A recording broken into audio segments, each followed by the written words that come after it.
Salve galera, tudo beleza? Nesse vídeo aqui eu vou mostrar pra vocês como que eu fiz para resolver o problema de conexão do Warzone.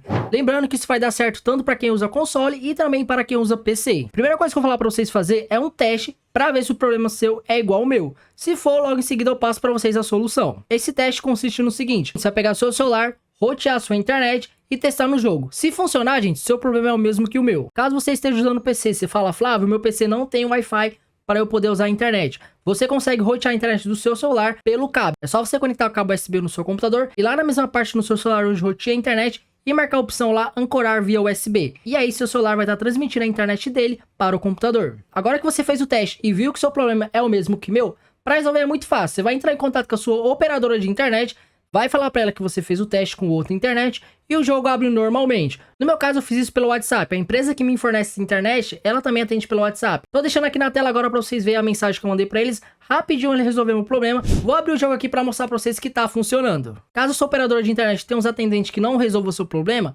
eu aconselho você a entrar em contato de novo para pegar um atendente melhor. Se de tudo não der certo, você desistir, a única alternativa que você vai ter é estar trocando de internet. Eu dei sorte que a primeira pessoa que me atendeu aqui no WhatsApp já resolveu meu problema. Ó, nessa parte aqui, o meu ele já travava, dava aquele bendito erro. E aqui ele já tá carregando de boa, ó. Vou deixar aqui pra vocês verem, não vou fazer corte nenhum, ó.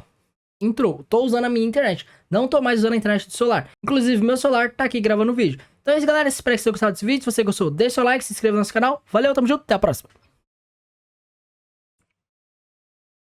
Você é doido, calor da bexiga, eu tô suando aqui.